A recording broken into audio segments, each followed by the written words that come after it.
नमस्कार, मैं सर्वप्रिया सांगवान। एक बात आपने कई बार सुनी होगी, law will take its own course, यानी कानून अपना रास्ता तय करेगा।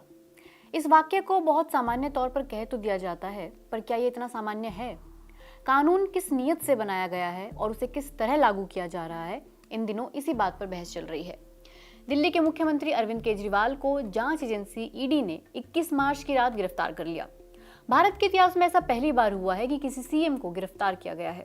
उनसे पहले झारखंड के मुख्यमंत्री हेमंत सोरेन को भी गिरफ्तार किया गया था, लेकिन गिरफ्तारी से पहले वे पद से इस्तीफा दे चुके थे। तो अरविंद केजरीवाल को क्यों गिरफ्तार किया गया है, पहले ये समझते हैं।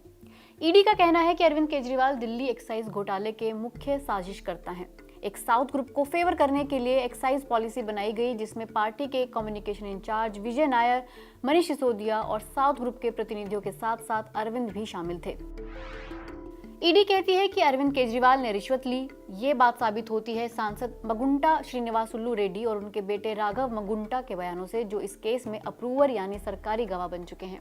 हालांकि अरविंद केजरीवाल इस कथित एक्साइज घोटाले में अभियुक्त नहीं है, लेकिन ईडी कहती है कि Arvind Kejriwal proceeds of crime में शामिल थे। इसे ऐसे समझिए कि जो घोटाला हुआ, उससे जो पैसा आया, उस पैसे को कहीं और इस्तेमाल करने, उसे छिपाने, उसे रखने से जुड़े फैसलों में अगर कोई डायरेक्टली या इनडायरेक्टली शामिल है तो वो प्रोसीड्स ऑफ क्राइम में शामिल है और इन पर मनी लॉन्ड्रिंग का मामला बन सकता है। लेकिन केजरीवाल ने इस घोटाले के पैसे को इस्तेमाल किया या नहीं, ये तो ट्रायल में ही पता चल पाएगा। उनका ट्रायल शुरू होगा जब एक्साइज घोटाले का ट्रायल शुरू होगा, लेकिन 1.5 साल से ये ट्रायल शुरू ही नहीं हुआ है। तो सवाल ये है कि ट्रायल शुरू क्यों नहीं हो पा रहा? दिल्ली एक्साइज पॉलिसी में कथित घोटाले की जांच अगस्त 2022 में शुरू हुई थी। विजय नायर की गिरफ्तारी के बाद एक चार्जशीट फाइल हुई, जिसमें कहा गया कि विजय नायर ने आप नेताओं के लिए साउथ ग्रुप से 100 करोड़ रिश्वत ली है। फिर फरवरी 2023 में कुछ और गिरफ्तारियां होती हैं और 2 महीने बाद अप्रैल में ईडी दूसरी सप्लीमेंट्री चार्जशीट दाखिल करती है राघव मगुंटा और कुछ दूसरे व्यापारियों के खिलाफ। फिर तीसरी सप्लीमेंट्री चार्जशीट दाखिल होती है कुछ और व्यापारियों के खिलाफ। फिर चौथी सप्लीमेंट्री चार्जशीट दाखिल होती है मनीष सिसोदिया के खिलाफ। फिर 5वीं सप्लीमेंट्री चार्जशीट दाखिल होती है संजय सिंह के खिलाफ। इन नई सप्लीमेंट्री चार्जशीट लगने के चलते इस केस में ट्रायल शुरू ही नहीं हो पाया है। तो फिर इन अभियुक्तों को जमानत क्यों नहीं मिल रही? पीएमएलए एक ऐसा कानून है जहां जमानत मिलना लगभग नामुमकिन हो जाता है अगर जांच एजेंसी जमानत का विरोध करे तो। पीएमएलए कानून के सेक्शन 45 में जमानत से जुड़ी 2 शर्तें हैं। पहली कि सरकारी वकील को जमानत के खिलाफ अपनी बात रखने का मौका मिलना जरूरी है, और अगर सरकारी वकील जमानत के खिलाफ है तो फिर कोर्ट को देखना पड़ेगा कि क्या इस बात को मानने के कारण है कि अभियुक्त ने अपराध नहीं किया है और जमानत मिलने पर वह कोई अपराध नहीं करेगा। अब इसमें खुद को बेगुनाह साबित करने का भी भार अभियुक्त पर ही है। जब तक वो ये साबित ना कर पाए तब तक उसे अपराधी ही माना जाता है। इसलिए रिमांड के वक्त या केस के शुरुआती दौर में जमानत की सुनवाई पर कोर्ट में ये साबित करना ही मुश्किल हो जाता है। अब देखिए कि सुप्रीम कोर्ट ने तो नवंबर 2017 में अपने एक फैसले में पीएमएलए के सेक्शन 45 को ही असंवैधानिक ठहरा दिया था, लेकिन मार्च 2018 में सरकार ने इसे अमेंड कर दिया और अमेंडमेंट में शर्त नहीं बदली, सिर्फ एक शब्द बदला। पहले लिखा हुआ था कि उस अभियुक्त को ऐसे केस में जिसमें 3 साल से ज्यादा की सजा हो, उसमें ये जमानत की शर्त है। उस 3 साल से ज्यादा वाले वाक्य को बदलकर लिख दिया गया कि इस कानून के तहत अगर कोई अभियुक्त है तो उसे इन शर्तों को सेटिस्फाई किए बिना बेल नहीं मिलेगी, और ये कानून फिर चलने लगा। इसी तरह के प्रावधान यूएपीए कानून में भी हैं और इसलिए वहां भी जमानत मिलना बेहद मुश्किल होता है। एक उदाहरण देखिए, ईडी ने पहला पीएमएलए केस 2008 में दायर किया था ओपीएम इंटरनेशनल कंपनी के डायरेक्टर और बाकी कुछ लोगों पर, लेकिन 15 साल बाद इस केस में सारे अभियुक्त बरी हो गए। 15 साल लगे। इसलिए कहा जाता है कि ऐसे कानूनों में process is punishment.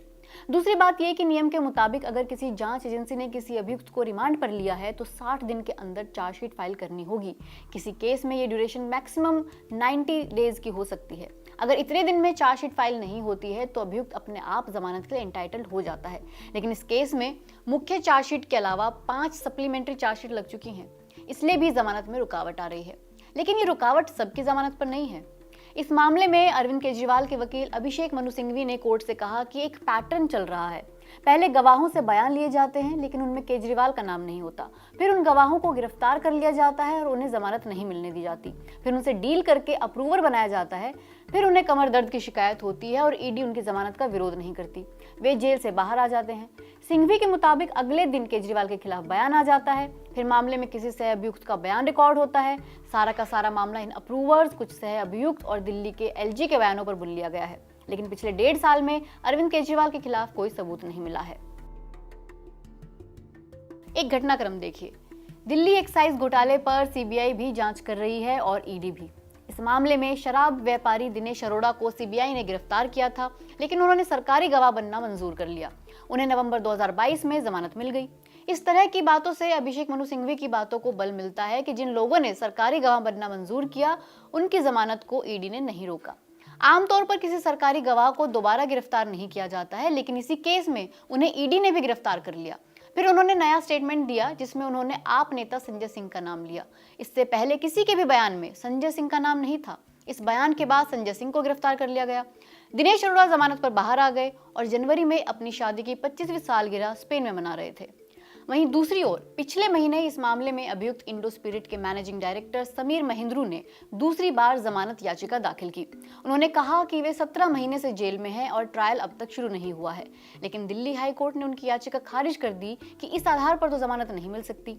Money laundering के मामलों की पड़ताल में वक्त तो लगता है। अब इसी पर एक महत्वपूर्ण बात सुनिए। सुप्रीम कोर्ट में 2 जजों की बेंच 20 मार्च को झारखंड के पूर्व मुख्यमंत्री हेमंत सोरेन के सहयोगी प्रेम प्रकाश की मनी लॉन्ड्रिंग केस में जमानत पर सुनवाई कर रही थी। जस्टिस संजीव खन्ना ने कहा कि डिफॉल्ट बेल का मकसद ही ये है कि जब तक आप जांच पूरी ना कर लें तब तक अरेस्ट ना करें। आप ये नहीं कह सकते कि ट्रायल तब तक शुरू नहीं होगा जब तक जांच पूरी नहीं होती। आप बार बार सप्लीमेंट्री चार्जशीट दायर करते नहीं रह सकते और अभियुक्त बिना ट्रायल जेल में पड़ा रहे। जस्टिस खन्ना ने additional solicitor general SV Raju से कहा कि इस केस में अभियुक्त 18 महीने से जेल में है, हमें ये परेशान कर रहा है। ट्रायल शुरू होना चाहिए जब भी आप किसी को अरेस्ट करें। जस्टिस खन्ना ने याद दिलाया कि हमने मनीष सिसोदिया के केस में भी ये बात कही थी कि अगर कोई लंबे समय से जेल में है और ट्रायल में देरी हो रही है तो कोर्ट जमानत दे सकता है। पीएमएलए का सेक्शन 45 जमानत को नहीं रोक सकता क्योंकि ये अधिकार आर्टिकल 21 से आता है। जस्टिस खन्ना ने टिप्पणी तो सख्त की लेकिन जमानत नहीं दी। मनीष सिसोदिया की जमानत याचिका पर भी जस्टिस खन्ना ने ही 30 अक्टूबर 2023 को सुनवाई की थी, लेकिन जमानत नहीं दी थी। उस बात को भी 5 महीने होने वाले हैं और ये बात सिर्फ जस्टिस खन्ना ने नहीं की, इससे पहले भी अप्रैल 2023 में सुप्रीम कोर्ट ने ऐसा ही फैसला दिया था। जस्टिस कृष्णा मुरारी और सीटी रवि कुमार की बेंच ने कहा था कि बिना केस के जांच पूरी किए कोई जांच एजेंसी अरेस्टेड व्यक्ति को सिर्फ डिफॉल्ट बेल के अधिकार से वंचित रखने के लिए चार्जशीट या प्रोसिक्यूशन कंप्लेंट दाखिल करती नहीं रह सकती। बेंच ने कहा था कि अगर ये कोर्ट मौलिक अधिकारों के उल्लंघन के मामलों में तकनीकी पहलुओं के आधार पर अपने अधिकार क्षेत्र का इस्तेमाल करने से इनकार करता है तो इससे एक गंभीर प्रभाव पड़ेगा, जिसका नतीजा होगा कि इस देश के लोग सरकार के मनमाने और निरंकुश अत्याचार के अधीन हो जाएंगे। लेकिन पीएमएलए कानून और ईडी के अधिकार क्षेत्र इतने ताकतवर हैं कि इसकी तुलना क्रिमिनल प्रोसीजर कोड के बाकी सेक्शन से नहीं की जा सकती। 23 मार्च को सुप्रीम कोर्ट के जज जस्टिस उज्जवल भुयन ने एक इवेंट में कहा कि पीएमएलए में जो पावर्स दी गई हैं उन्हें बहुत सोच समझकर इस्तेमाल करने की जरूरत है और अगर इस कानून का गलत इस्तेमाल किया गया तो ईडी के बारे में नकारात्मक धारणाएं बनेंगी। अगर इस कानून का गलत इस्तेमाल किया गया तो देश को नतीजे भुगतने होंगे। उन्होंने जस्टिस सूर्यकांत और जस्टिस केवी विश्वनाथन के ऑब्जर्वेशंस की भी याद दिलाई। एक केस की सुनवाई के दौरान उन्होंने कहा था कि ऐसे सही केस भी हो सकते हैं जहां ईडी की जरूरत है, लेकिन ऐसे भी केस हो सकते हैं जहां ईडी को गलत नीयत से लाया गया हो। कोई मैकेनिज्म तैयार करना होगा, खासकर वहां जहां राज्य और केंद्र में रूलिंग पार्टी अलग अलग हैं। कुछ तो बेहतर करना होगा ताकि जहां सही केस हैं वे सिर्फ इसलिए ना बच निकलें क्योंकि केंद्रीय जांच एजेंसी केस हैंडल कर रही है, लेकिन ऐसा भी ना हो कि गलत नीयत से कोई विच हंटिंग की जा रही हो। लेकिन विच हंटिंग के अलावा ईडी पर कुछ और आरोप भी लगाए जा रहे हैं। न्यूज लॉन्ड्री और द न्यूज मिनट की रिपोर्ट में दावा किया गया है कि कम से कम 30 ऐसी कंपनियां हैं जिन पर ईडी और इनकम टैक्स की जांच चल रही थी और उन्होंने 335 करोड़ का चंदा बीजेपी को दिया। हाल ही में इलेक्टोरल बॉन्ड योजना को भी सुप्रीम कोर्ट ने असंवैधानिक बताया था। कोर्ट ने स्टेट बैंक ऑफ इंडिया से सारी डिटेल्स सार्वजनिक करने को कहा। इन डिटेल्स के सामने आने के बाद एक नई चर्चा शुरू हो गई है। औरोबिंदो फार्मा के मालिक शरद चंद्र रेड्डी को भी दिल्ली की नई एक्साइज पॉलिसी आने के बाद शराब बेचने के लिए कुछ जोन मिले थे। इस मामले की शुरुआत में उन्होंने बयान दिया कि उन्होंने इस केस में किसी को रिश्वत नहीं दी। उन्हें अरेस्ट कर लिया गया, लेकिन कुछ महीनों बाद उन्होंने अपने बयान में केजरीवाल का नाम लिया। इसके कुछ महीने बाद उन्हें भी जमानत मिल गई। इलेक्टोरल बॉन्ड के सार्वजनिक किए गए आंकड़ों से पता चला कि नवंबर 2022 में अरेस्ट के 5 दिन बाद उनकी कंपनी ने भाजपा को 5 करोड़ रुपए इलेक्टोरल बॉन्ड के जरिए दिए। आम आदमी पार्टी के नेता आतिशी और सौरभ भारद्वाज कह रहे हैं कि मनी ट्रेल तो भाजपा की ओर जा रही है, इसलिए भाजपा को अभियुक्त बनाइए। मान लीजिए अगर कोई बिजनेसमैन किसी एक केस में मनी लॉन्ड्रिंग का अपराधी साबित होता है तो समझ लीजिए उसके बाद उसने जो भी प्रॉपर्टी खरीदी या उससे चाहे शेयर मार्केट में इन्वेस्ट कर पैसा कमाया तो पैसा टेंटेड है। मनी लॉन्ड्रिंग को कॉन्टिन्यूअस ऑफेंस बना दिया गया है। सुनने में तो ये सही लग रहा है कि ऐसा ही होना चाहिए, लेकिन ऐसा हुआ कितने केसेस में? ईडी पर यह सवाल पिछले साल भी उठे थे कि एजेंसी सिर्फ केस दायर करती रहती है और मामला कहीं पहुंचता नहीं। इसलिए ईडी ने 31 जनवरी 2023 तक का डेटा अपने वेबसाइट पर लगाया और कहा कि नहीं, हमारा कन्विक्शन रेट तो 96% है। 96%, ये कैसे? 2005 से लेकर, यानी कि जब से ये पीएमएलए कानून लागू हुआ है, ईडी 5906 एफआईआर दायर कर चुकी है। इनमें से सिर्फ 1142 केस में चार्जशीट दाखिल की है। गौर करने वाली बात है कि सिर्फ 25 में ही ट्रायल पूरा किया गया है। उसमें से 24 में अपराध साबित हुए हैं।